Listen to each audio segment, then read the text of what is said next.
एक क्वेश्चन है, प्लास्टिक प्रदूषण के बारे में सबसे बड़ी गलतफहमियां कौन सी है?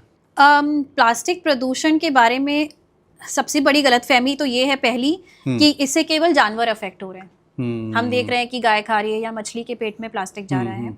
अभी मैं आपसे कुछ रिसर्च के रिजल्ट्स साझा करूंगी। ठीक है। और ये रिसर्च बहुत ही एक प्लान्ड तरीके से करी जाती है, साइंटिस्ट द्वारा करी जाती है, कंट्रोल्ड कंडीशंस में करी जाती है। ये कोई न्यूज़ चैनल की रिपोर्ट नहीं बता रही हूँ मैं आपको, न्यूज़पेपर की रिपोर्ट नहीं, ये साइंटिफिक तरीके से करी हुई रिसर्च के रिजल्ट्स हैं कि प्लास्टिक जब छोटे छोटे टुकड़ों में टूटता है, प्लास्टिक पहली बात तो कभी भी नष्ट नहीं होता है, उसको नष्ट होने में पूरी तरह से 500 साल लगते हैं। कितने साल? 500 साल। तो इसका मतलब ये है कि 1960s में बेकलैंड ने जो पहला प्लास्टिक बनाया था वो अभी भी इस प्लैनेट पे है। अच्छा। एज अ चाइल्ड मैंने जो पहला डायपर पहना होगा वो अभी भी इस प्लैनेट पे है।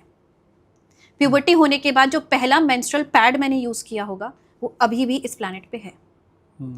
तो मेरे बच्चे के बच्चे के बच्चे के बच्चे हो जाएंगे, लेकिन वो प्लास्टिक अभी भी इस प्लैनेट पे रहेगा।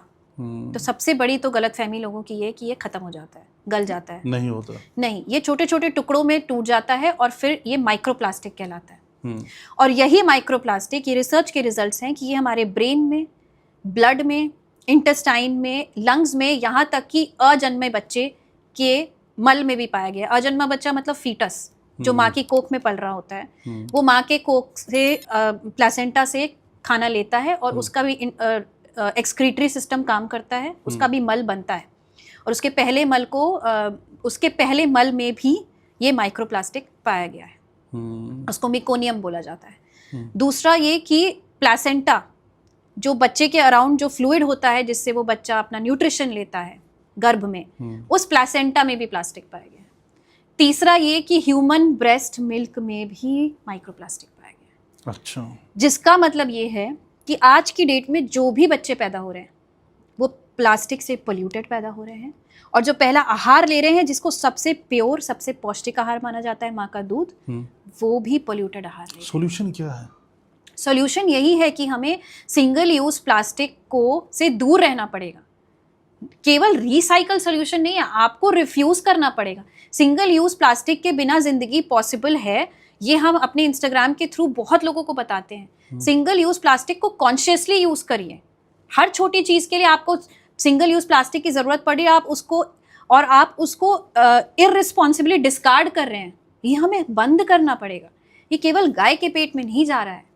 और ये माइक्रोप्लास्टिक पॉजिटिवली कोरिलेटेड है इन्फ्लेमेशन से, और इन्फ्लेमेशन जड़ है बहुत बड़ी बड़ी बीमारियों की, डायबिटीज की, हाइपरटेंशन की। आजकल महिलाओं में इनफर्टिलिटी इतनी कॉमन हो गई है।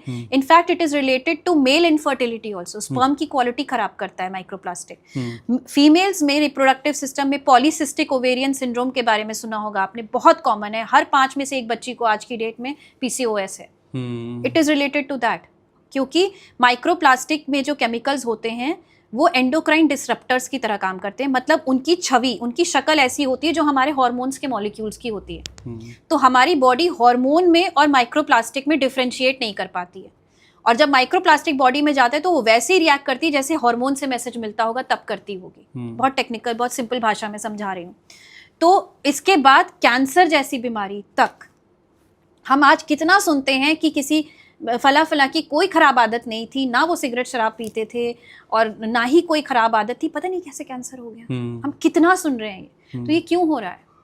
ये हमारी बॉडी में माइक्रोप्लास्टिक आ रहा है, ये इसलिए हो रहा है। तो सबसे बड़ी जो जिसे बोलते हैं मिसकंसेप्शन जो आपने मुझसे पूछा, it is that plastic is not an environmental problem, plastic is your personal problem, climate change is your personal problem, global warming is your personal problem. तो आपने कब से अपने जीवन में इसको इम्प्लीमेंट करना शुरू कर दिया था और कैसे इसको इम्प्लीमेंट किया? शुरुआत तो स्कूल से ही हुई थी, जैसा मैंने आपको बताया। वहाँ पे प्लास्टिक शुरुआत में मतलब वहाँ पे प्लास्टिक बैन था। हाँ, ठीक है। बट जागरूकता डेफिनेटली तब बढ़नी शुरू हुई जब 2017 के बाद मैं एक पेरेंट बनी। और अपने बच्चे को, जो भी पेरेंट बना होगा वो इस बात से रिलेट करेगा, जब आप अपने बच्चे को पहली बार गोद में लेते हो तो पहला जो इमोशन आता है वो होता है प्रोटेक्शन का। ठीक है, कि मैं इसको हर आफत से बचाऊंगी। तो जब मैंने पढ़ना शुरू किया, और एक्चुअली इस जनरेशन का या हमारी जनरेशन का for that matter, climate change और ग्लोबल वार्मिंग एक बहुत बड़ा संकट है, बहुत ही बड़ा संकट है। हम देख ही रहे हैं एयर पोल्यूशन से क्या हेल्थ प्रॉब्लम्स हो रही हैं। बिल्कुल सही। हम इस समय गुड़गांव में बैठे हैं और दिल्ली की AQI साइंटिस्ट ने कह दिया है कि यहाँ के बच्चे 11 टाइम्स मोर प्रोन हैं लंग डिजीजेस के लिए और लंग कैंसर के लिए। हम कितना छोटे छोटे बच्चे उतना धुआं अंदर ले रहे हैं जो एक कितने सिगरेट्स के बराबर है।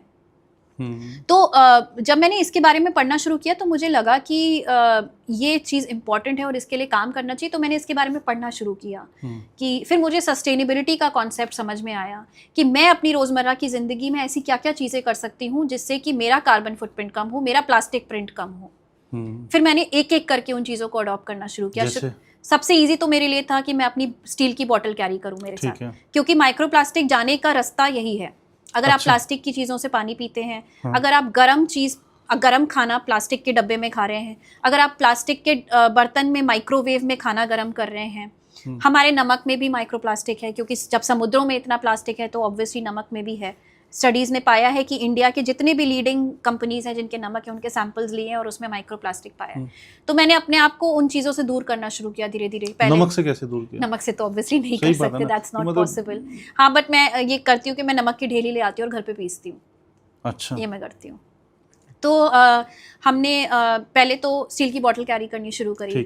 फिर उसके बाद अपने साथ एक स्टील का चम्मच, एक स्टील का कांटा रखती हूँ कि अगर मैं कहीं बाहर जाऊँ खाने के लिए, जैसे कि कल मैं यहाँ पे बहुत ही अच्छा फूड मार्केट है, गुड़गांव के फूड मार्केट बहुत अच्छे फूड स्ट्रीट्स, सेक्टर 57 में था शायद वो, और मैं अपने साथ अपना स्टील का चम्मच और कांटा लेके गई थी कि मुझे पता है कि ज़्यादातर लोग डिस्पोजेबल में ही सर्व करेंगे, तो मुझे डिस्पोजेबल चम्मच ना लेना पड़े। सिंगल यूज़ प्लास्टिक की कैटेगरी में जो जो चीज़ें आती हैं, प्लास्टिक स्ट्रॉ हो गया, प्लास्टिक कटलरी हो गई, प्लास्टिक की प्लेट हो गई, इन चीज़ों को अवॉइड करने की कोशिश करती हूँ। अपने साथ एक टिफ़िन रखती हूँ।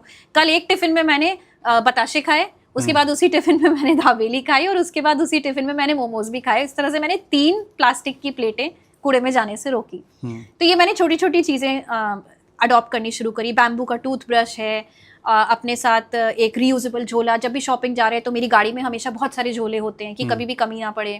तो इस तरह से छोटी छोटी चीज़ें मैंने फॉलो करनी शुरू करी। बहुत छोटी छोटी चीज़ें, और इससे काफ़ी हद तक हम बच सकते हैं, क्योंकि ये तो बहुत बहुत बड़ा खतरा है, बहुत बड़ा खतरा है।